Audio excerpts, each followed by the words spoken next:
Hello everyone, welcome to my YouTube channel. आज हम बात करेंगे जो एसपीसीएल का एसपीसीएल जो जूनियर एग्जीक्यूटिव का पेपर 3 मई को होने वाला है, उसका scheme of paper and duration of examination and qualifying marks के बारे में आज हम बात करेंगे।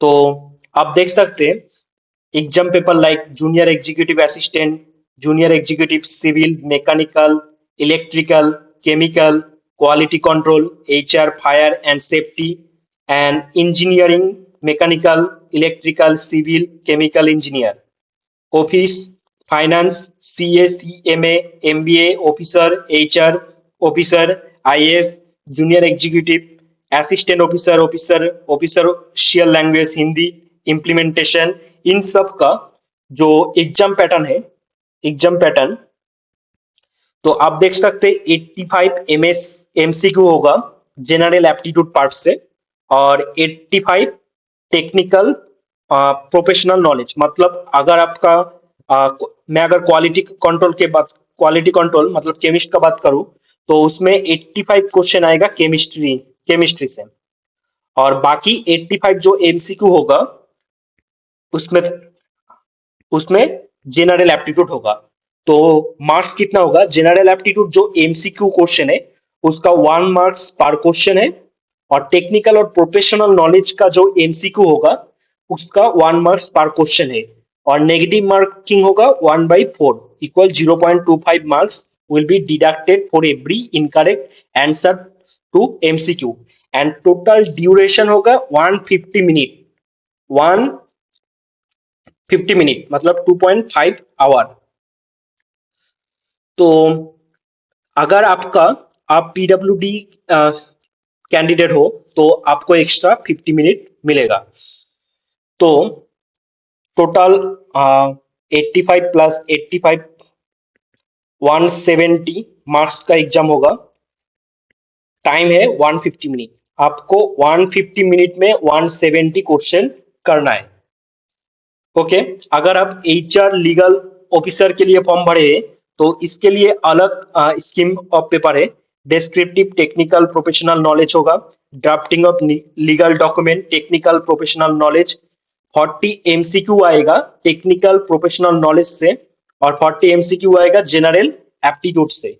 इसका अगर मार्क्स देख लेते, descriptive question technical and professional knowledge में 10 मार्क्स पर क्वेश्चन है, drafting of legal document 20 marks per question, MCQ 1 marks per question, and 0.25 marks will be deducted। इसका भी टाइम है 150 minute.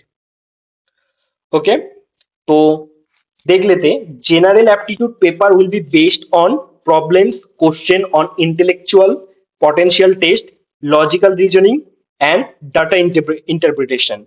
Quantitative aptitude English language, reading comprehension, verbal ability, reasoning etc।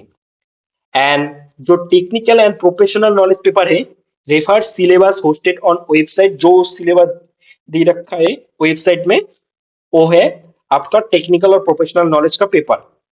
The syllabus topic mention for both of technical and professional knowledge and general aptitude based paper are indicative in nature, and candidates are expected to possess significant knowledge and proficiency pertaining to their qualifying degree post graduation। तो CBT का जो exam होगा उसका qualifying marks, overall qualifying in CBT general aptitude plus technical plus professional knowledge, तो 60% है। 60% कितने का हो रहा है? 170 मार्क्स का। तो 170 मार्क्स का 60% कितना हो रहा है? 102 मार्क्स। तो आपको इस एग्जाम के में क्वालिफाई होने के लिए आपको 102 मार्क्स चाहिए for general and EWS candidate, and 54 marks for SC ST OBC PWD candidates. Technical and professional knowledge 50% qualifying for all categories। Candidate qualifying in the computer-based test in order of merit and predetermined ratio will be subsequently called for group task or personal interview। Candidate must secure minimum qualifying marks in each of stage। computer based test, group task and personal interview, pre-employment medical examination, physical fitness efficiency test to be considered for further selection process. That means preparation of merit list. Based on above, position-wise, All India merit list will be drawn for the qualified candidates. Subsequently, offer of appointment will be issued as per the vacancies advertised, subject to candidates meeting eligibility criteria and qualifying for the final selection. इसमें जो CBT है, उसके बाद group task, then personal interview, then pre employment medical examination, हर step में आपको qualifying होना जरूरी है. अगर आप एक स्टेप में मतलब क्वालिफाई नहीं होते हो तो आपको मेरिट लिस्ट में इंक्लूड नहीं करेगा. So thank you so much. ऐसे ही अपडेट पाने के लिए चैनल को सब्सक्राइब कर देना एंड वीडियो को लाइक कर देना. Thank you so much.